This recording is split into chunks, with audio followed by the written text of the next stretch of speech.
नमस्कार मित्रों, मैं अमित पटेल आपका अपने इस न्यू एकेडमी परिवार में स्वागत करता हूं। मित्रों, हम लोगों ने पैडी की क्राफ्ट स्टार्ट की है। पैडी में कुछ पॉइंट कल हुए थे, उसी क्रम में आज जो बचा था आगे हम लोग देखेंगे। ठीक है, क्राफ्ट पैडी है। पैडी को धान कहते हैं।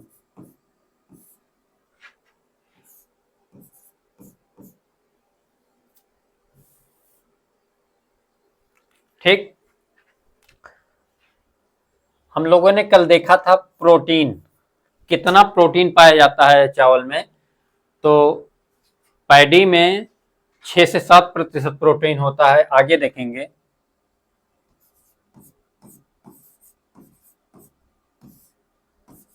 चावल में 2.2 से 2.5% फैट, वसा पाया जाता है। वसा पाया जाता है। प्रोटीन 6 से 7%, वसा 2.2 से 2.5%। ठीक, आगे कार्बोहाइड्रेट के बारे में बात करते हैं। चावल में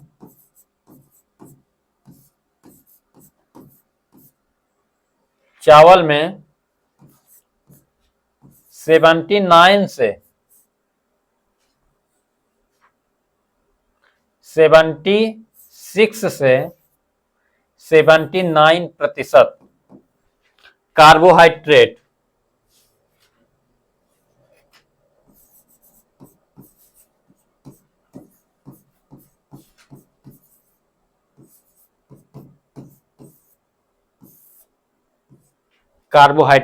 पाया जाता है। ठीक है, ये जो है सीरियल में सबसे ज्यादा कार्बोहाइड्रेट जो होता है वो चावल में ही पाया जाता है।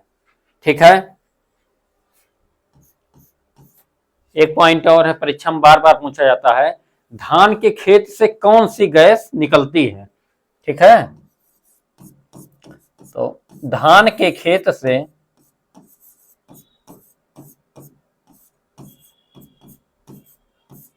पहली तो इंपॉर्टेंट गैस है मेथेन।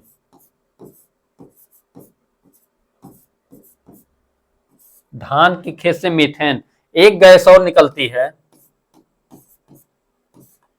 Nitrous oxide.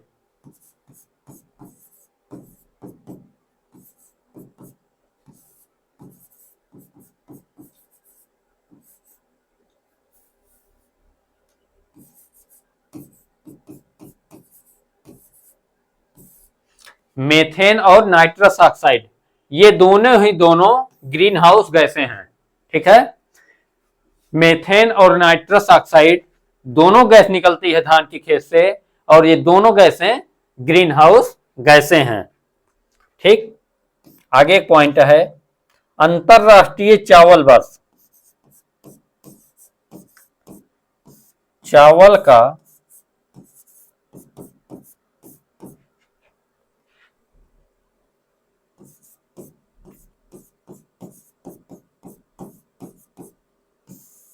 अंतरराष्ट्रीय वर्ष, चावल का अंतरराष्ट्रीय वर्ष कितना होता है? 2004 को चावल का अंतरराष्ट्रीय वर्ष माना जाता है। ठीक, अभी हाल ही में पिछले साल 2023 में मिलेट का अंतरराष्ट्रीय वर्ष चल रहा था। ठीक है, आगे है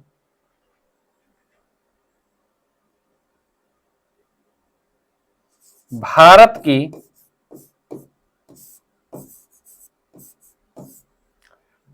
65% जनसंख्या, 65% लोगों का मुख्य भोजन चावल है।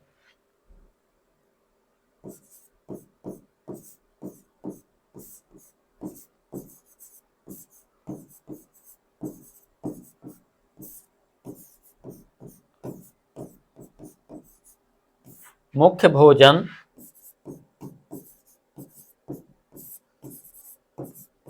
चावल है।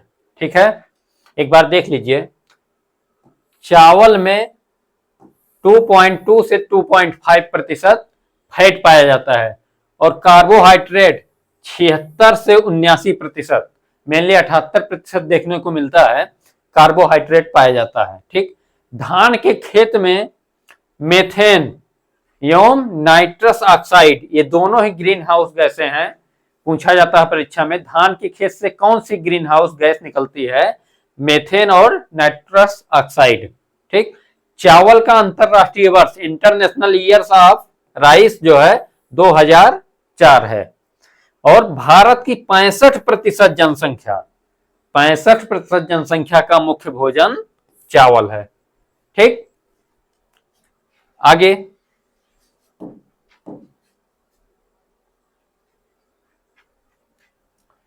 अगला पॉइंट है, आप लोगों ने देखा होगा धान में, चावल में उसके एक सुगंध आती है, वो किस कारण आती है?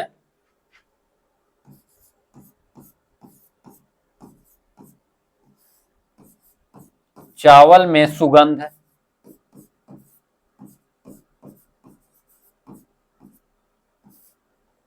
किसके कारण? डाई एसिटाइल,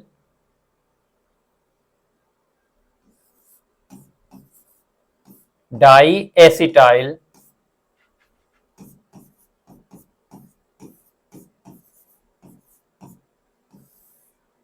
डाई एसिटाइल 1 प्रोपेनिल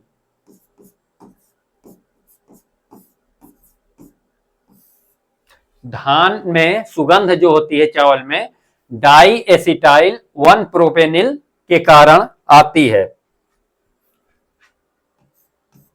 ठीक, धान में तो 6 से 7% प्रोटीन पाया जाता है, लेकिन साबरमती एक किस्म है,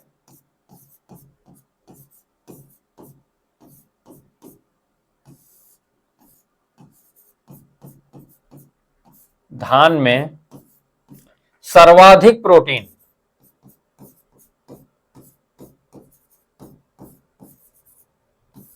सर्वाधिक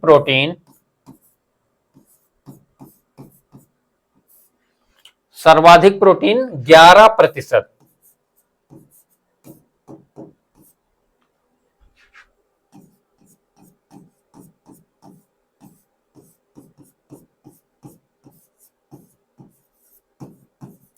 साबरमती जो किस्म है उसमें 11% प्रोटीन पाया जाता है।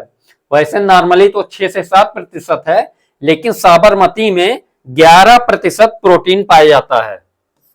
ठीक, धान के लिए औसत तापमान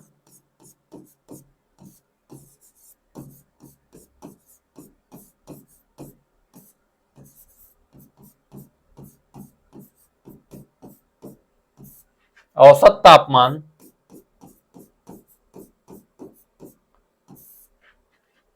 21 से 31 डिग्री सेल्सियस, 21 से 31 डिग्री सेल्सियस होता है औसत तापमान। ठीक, और वृद्धि के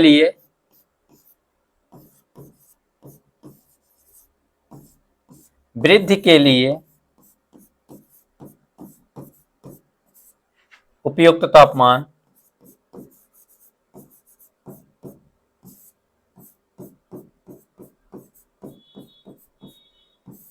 वृद्धि के लिए उपयुक्त तापमान 25 से 30 डिग्री सेल्सियस होता है। औसत तापमान 21 से 23 है और वृद्धि के लिए 25 से 30 डिग्री सेल्सियस होता है। ठीक है, पीएच की बात करते हैं। पीएच स्केल की खोज सोरेनसन ने की थी और पीएच से अम्लीयता और क्षारीयता का पता लगाया जाता है। ठीक है, पीएच जो है 4 से 6.5, धान अम्लीय मृदा में आसानी से उगाया जा सकता है। 4 से 6.5 पीएच होता है।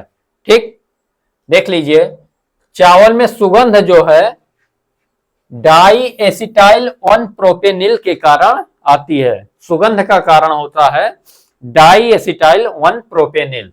और सर्वाधिक प्रोटीन, याद रखिएगा साबरमती को, साबरमती एक ऐसी किस्म है जिससे 11% प्रोटीन पाया जाता है, और नहीं तो धान में 6 से 7% होता है। औसत तापमान 21 से 31 डिग्री सेल्सियस होता है, और वृद्धि के लिए 25 से 30 डिग्री सेल्सियस तापमान उपयुक्त होता है। पीएच 4 से 6.5 पीएच धान के लिए उपयुक्त होता है। ठीक, आगे देखते हैं। बुआई का समय, बुआई का समय जानते हैं आप लोग, धान की तीन ऋतुओं में धान उगाया जाता है। एक असम, अमन और बोरो।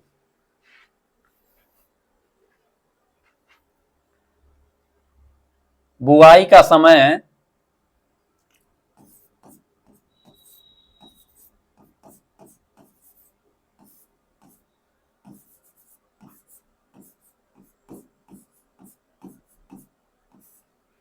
बुआई का समय पहला तो है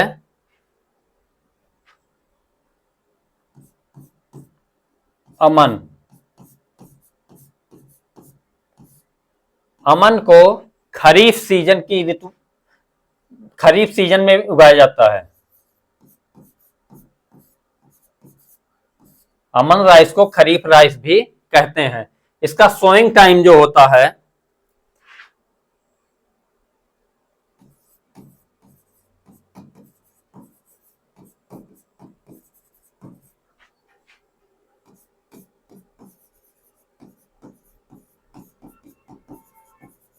हार्वेस्टिंग, सोइंग टाइम और हार्वेस्टिंग हम लोग देखेंगे। जो अमन होता है मुख्यतः जून जुलाई,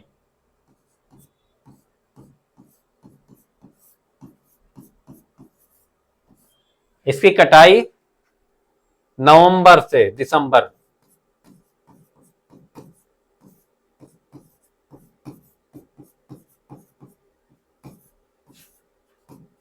ठीक, जो अमन है यही मेनली उगाया जाता है। यूपी में भी अमन की ही खेती की जाती है।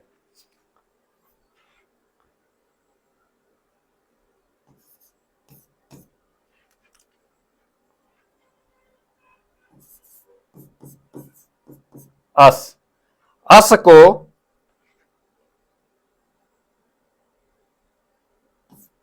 जायद, जायद क्रॉप के नाम से जानते हैं अस को।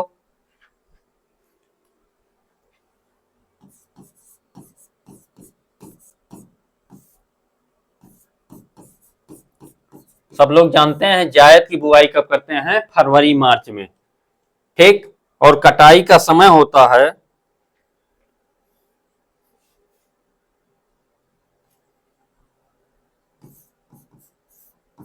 जुलाई।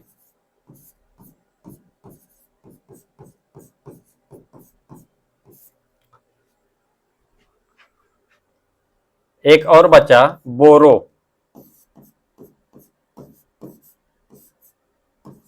बोरो को रवि सीजन,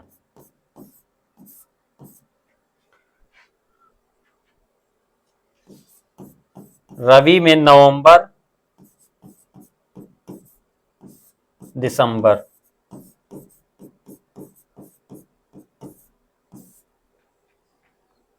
और इसकी कटाई मार्च अप्रैल।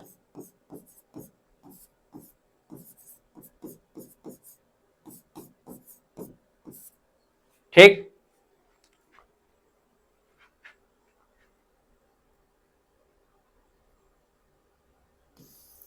अस जो है ये मुख्यतः कहां, असम में।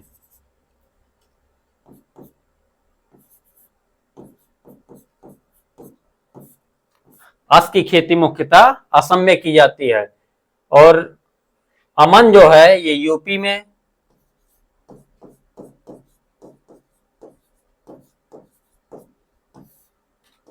उत्तर प्रदेश में, और मेनली तो पूरे भारत में ही लगभग अमन की खेती की जाती है। और बोरो जो है उड़ीसा में और पश्चिम बंगाल,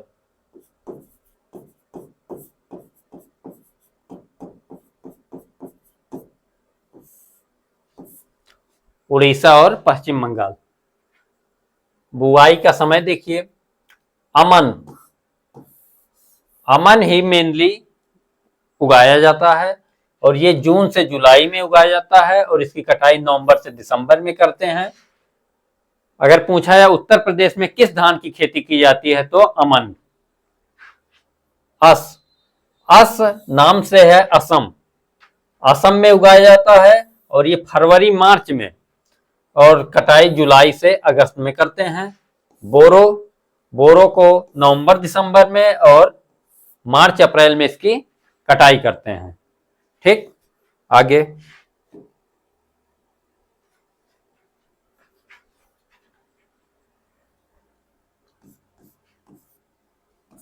धान से एक पडलिंग जो होता है धान से संबंधित है।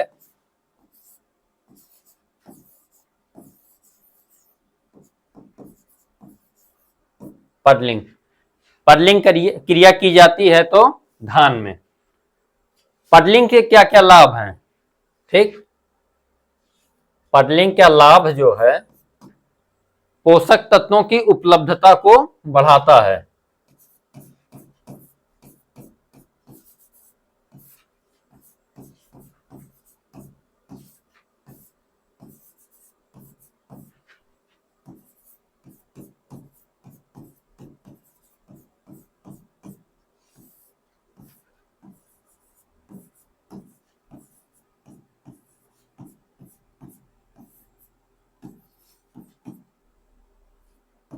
पोषक तत्वों की उपलब्धता को बढ़ाता है और क्या करता है? खरपतवार नियंत्रण भी होता है।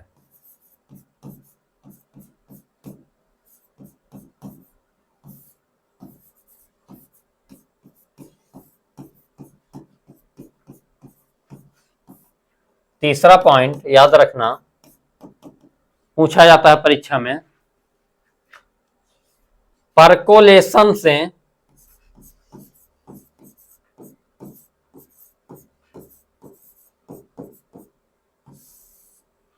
परकोलेशन के द्वारा जल हानि जो होती है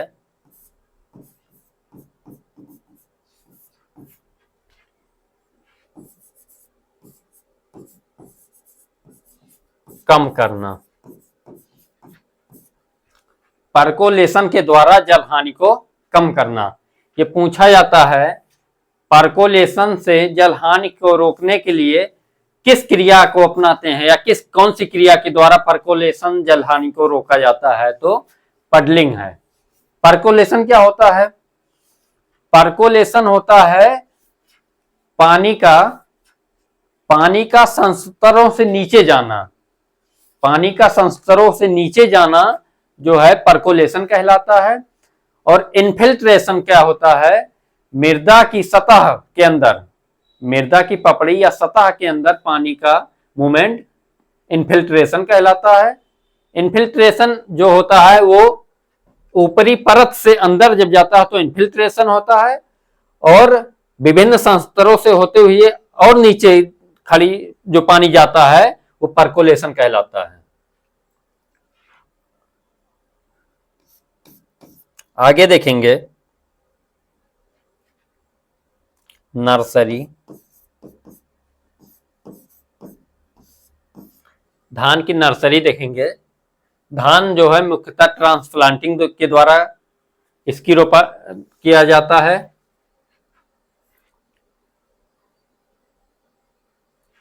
पहला नर्सरी में एक तो होता है गीली क्यारी विधि।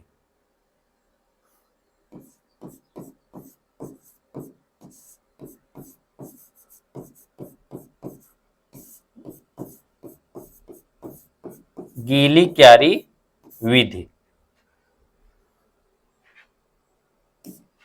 गीली क्यारी में जो धान की नर्सरी तैयार की जाती है 20 से 25 दिन में, 20 से 25 दिन के अंदर पौधा तैयार हो जाता है।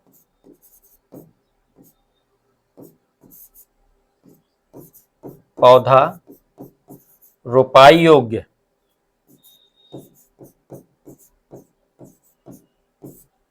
बीस से 25 दिन में पौधा रोपाई योग्य हो जाता है। और कितने क्षेत्र की आवश्यकता होती है गीली क्यारी विधि में? तो 1:10, 1:10 अनुपात के क्षेत्र में, या तो 1000 मीटर स्क्वायर, 1000 मीटर स्क्वायर में, ठीक। गीली क्यारी में क्या करते हैं, 20 से 25 दिन में पौधा तैयार हो जाता है रोपाई के लिए, और 1:10 के अनुपात में नर्सरी के लिए क्यारी रखते हैं, या तो 1000 मीटर स्क्वायर क्षेत्र। देखिए, पडलिंग से पोषक तत्व की उपलब्धता बढ़ती है, खरपतवार का नियंत्रण होता है, और परकोलेशन के द्वारा जलहानि को रोका जाता है। ठीक, आगे नर्सरी में दूसरा है सूखी क्यारी।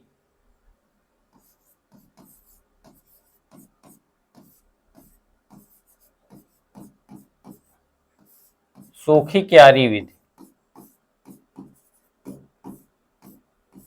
सूखी क्यारी विधि में भी पौधा 20 से 25 दिन में तैयार हो जाता है।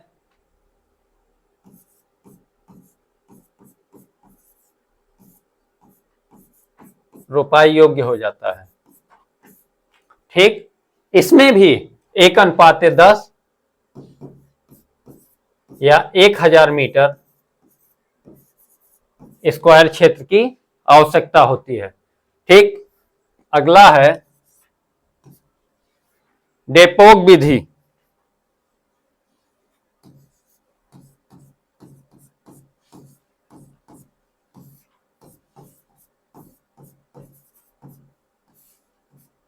डेपोक विधि, डेपोक विधि में क्या होता है, या कहां से विकसित की गई है डेपोक विधि? मनीला, फिलीपींस, अंतरराष्ट्रीय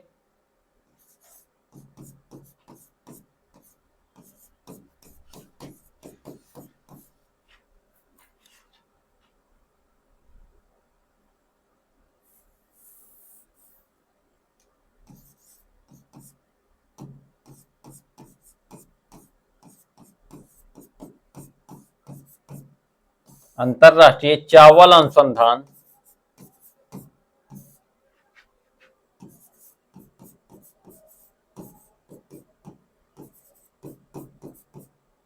अंतरराष्ट्रीय चावल अनुसंधान संस्थान, अंतरराष्ट्रीय चावल अनुसंधान संस्थान मनीला, मनीला फिलीपींस से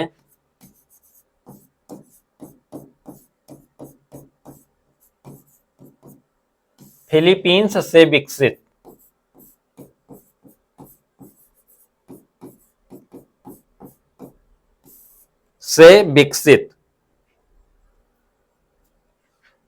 ठीक, अंतरराष्ट्रीय चावल अनुसंधान संस्थान मनीला, फिलीपींस से विकसित की गई है डेपोक विधि। ठीक है, आगे है जैसे गीली क्यारी विधि या सूखी क्यारी विधि, 1000 मीटर स्क्वायर क्षेत्र की आवश्यकता होती है, और इसमें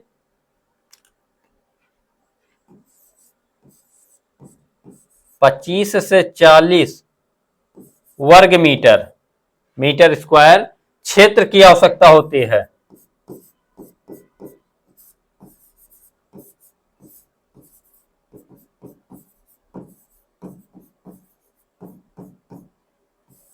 क्षेत्र की आवश्यकता होती है। ठीक, और 11 से 14 दिन में 11 से 14 दिन में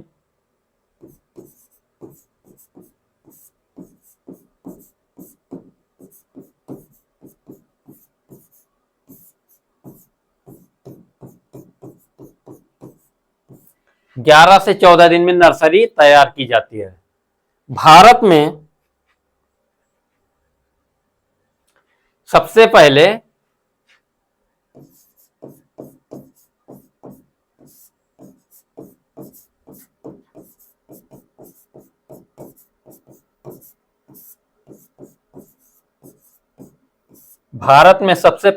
आंध्र प्रदेश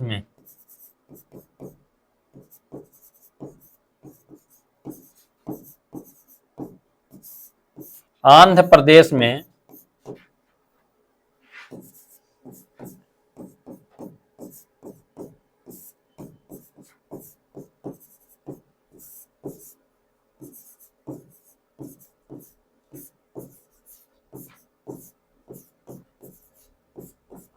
डेपोक विधि शुरू की गई। ठीक, देखिए सूखी क्यारी विधि या गीली क्यारी विधि, इसमें 1000 मीटर स्क्वायर क्षेत्र की आवश्यकता होती है। डेपोक विधि में 25 से 40 मीटर स्क्वायर क्षेत्र की आवश्यकता होती है। डेपोक विधि जो होता है 11 से 14 दिन में रोपाई के लिए तैयार हो जाती है नर्सरी। और भारत में सबसे पहले डेपोक विधि आंध्र प्रदेश में शुरू हुई थी। ठीक, आगे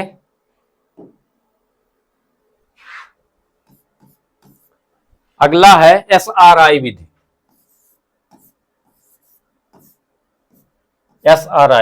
SRI को सिस्टम ऑफ राइस इंसेंटिफिकेशन कहते हैं। ठीक, SRI विधि ये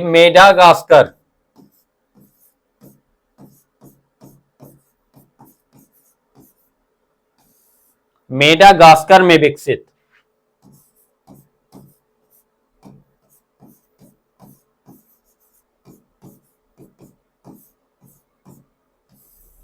ठीक, मेडागास्कर में विकसित और फादर ऑफ या SRI विधि की खोज किसने की थी? खोज हेनरी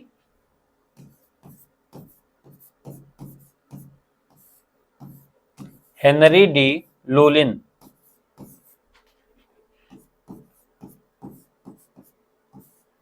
हेनरी डी लुलिन ने इसकी खोज की थी। ठीक, आगे है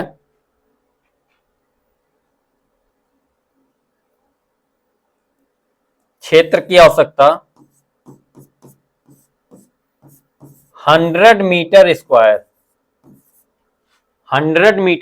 क्षेत्र की आवश्यकता होती है। और 10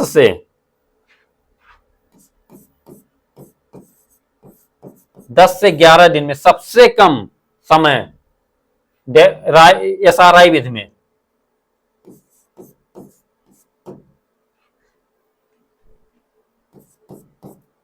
10 से 11 दिन में पौध रोपाई के लिए तैयार हो जाता है।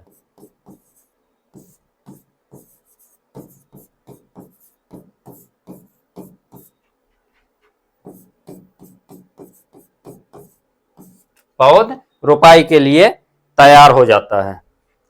ठीक, सीड रेट की बात कर लेते हैं। यहीं SRI में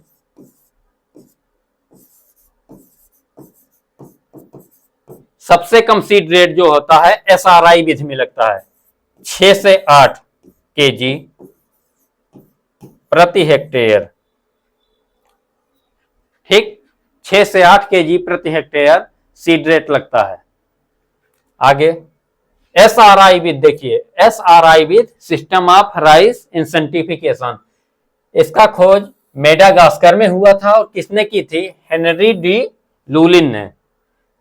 100 मीटर स्क्वायर सूखी क्यारी विधि और गीली क्यारी विधि में 1000 मीटर स्क्वायर क्षेत्र की आवश्यकता होती है। और SRI में 100 मीटर स्क्वायर। सबसे कम समय 10 से 11 ही दिन में पौधा तैयार हो जाता है रोपाई के लिए। इसकी सीड रेट 6 से 8, सबसे कम सीड रेट SRI विधि में लगता है। ठीक, आगे बढ़ते हैं। सीड रेट,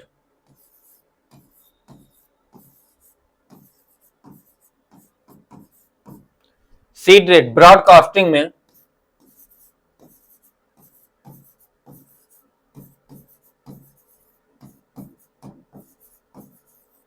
ब्रॉडकास्टिंग या छिटकवा भी जिसको कहते हैं,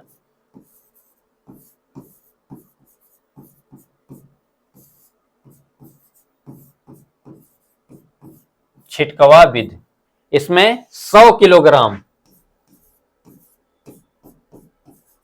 किलोग्राम सीड प्रति हेक्टेयर की आवश्यकता होती है।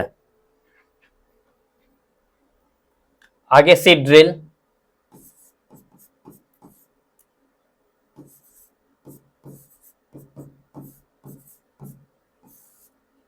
सीड ड्रिल से जब बुआई करते हैं तो 40 से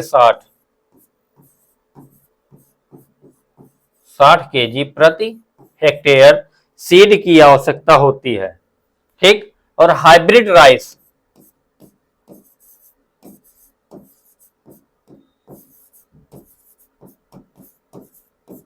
हाइब्रिड राइस में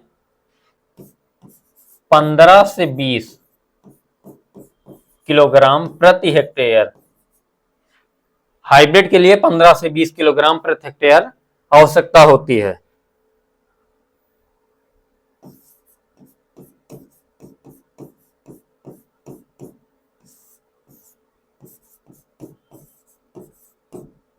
और अगर बासमती चावल उगाते हैं तो 20 किलोग्राम।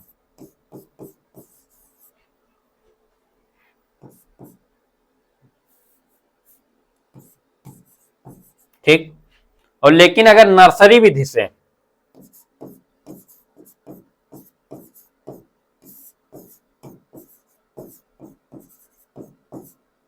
नर्सरी विधि में 30 से 40 किलोग्राम प्रति हेक्टेयर की आवश्यकता होती है।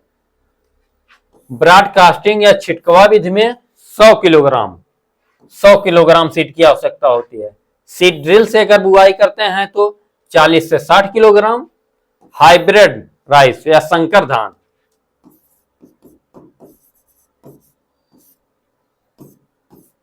संकर धान की 15 से 20 किलोग्राम। ठीक।